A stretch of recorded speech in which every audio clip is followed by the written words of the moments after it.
California is in a strange situation in regards to its water supply.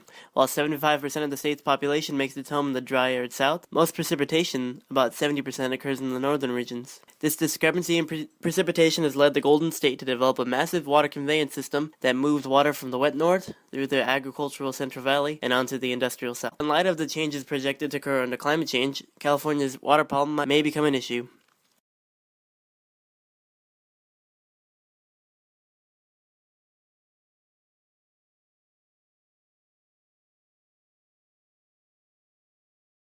If you haven't been living under a rock, you probably know that climate change is driven by human emissions of greenhouse gases into the Earth's atmosphere.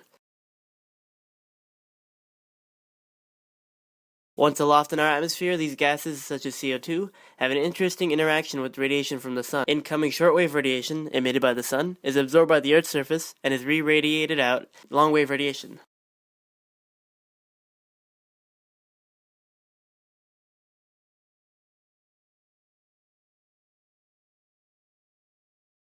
This is where greenhouse gases come in. While ignoring shortwave, greenhouse gases trap escaping long-wave radiation, sending it back down to Earth's surface, effectively warming the planet. This greenhouse gas effect isn't always a bad thing. In fact, this very effect is what has kept Earth from freezing over like our solar neighbor Mars, with an average temperature of negative 55 degrees Celsius. However, add too much of the stuff and it starts to get hot. Too hot sometimes. Take Venus for example. At some point in its history, the planet experienced a runaway greenhouse effect, where accumulations of greenhouse gases caused the planet's surface to reach temperatures well above 400 degrees Celsius. Way too hot for liquid water, let alone living organisms. But here on Earth, things are just right for us living beings, at least for now. I say this because we have never in our history, or in Earth's history for that matter, witnessed an increase in temperature so rapid over such a short time scale. So what does this future hold for planet Earth and California? Using scientific models, we've begun to form a rough understanding of the future with climate change. On that note, let's go back to California. The most impactful change the Eureka State is modeled to face in the near future will deal mostly with the state's water supply. Climatologists and hydrologists have estimated that a 3 to 8 degree Fahrenheit temperature change over the next century will cause a wetter and hotter California. This is because increased temperatures will drive more evaporation over the oceans, and because hotter air has a higher capacity to hold water, leading to more cloud formation. Increasing temperatures will yield further effects on the ocean, but we'll get to those later. California is projected to see wetter rainy seasons, with more frequent and intense storm events, where precipitation will occur predominantly as rain. While this may seem like a blessing for the water-hungry state, a scenario of frequent and powerful storm events could lead to serious damages to the extensive waterways discussed earlier. This is because most of California's water systems were not built to sustain climate change-augmented water levels. Consequently, large runoffs from stronger and more frequent rain events would impact California's water storage capabilities.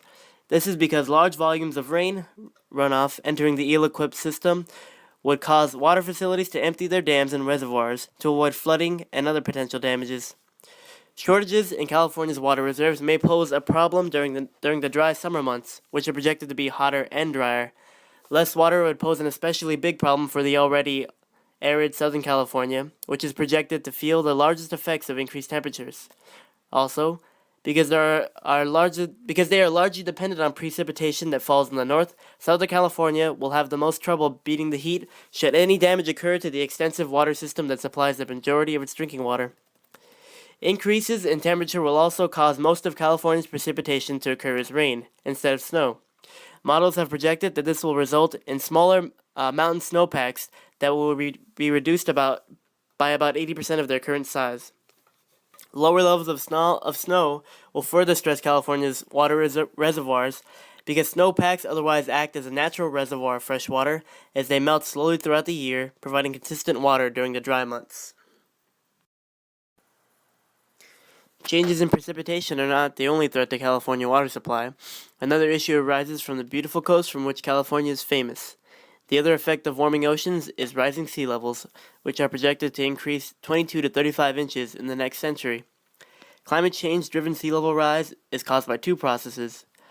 The first, as the planet warms, land ice at the poles begins to melt and makes its way into the ocean, resulting in higher sea levels.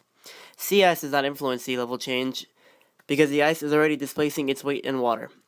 The second process, as the ocean warms, more energy is dispersed among its molecules. This extra energy from heat causes the individual molecules to jiggle a little more in excitation and require more space, leading to an overall larger amount of space occupied by warmed water. This motion spaces out the water molecules on a molecular level, but added up over the entire ocean, this effect has a noticeable effect on sea level. The largest impact to California water from sea level rise results from the infiltration of saltwater into freshwater systems. This process, known as saltwater intrusion, occurs when sea levels rise high enough to the point where saltwater enters bodies of freshwater systems, contaminating them as sources of usable water. The Sacramento Delta, a key freshwater source that provides a large amount of water to the Central Valley in Southern California, is especially sensitive to saltwater intrusion driven by sea level rise. Historically, the Sacramento Delta existence fluctuated between varying combinations of salty and fresh. However, due to human development, the wetlands of the Sacramento Delta now exist as an important agricultural and freshwater resource. Climate change-driven sea level rise could potentially transport salt water back into the system, damaging the delta as a freshwater source as well as prime agricultural land. In short, the future with climate change is as strange as it is unavoidable. Although there is little we can do to stop changes to California's climate and water systems, we can still act today to prepare ourselves for the imminent impacts of climate change.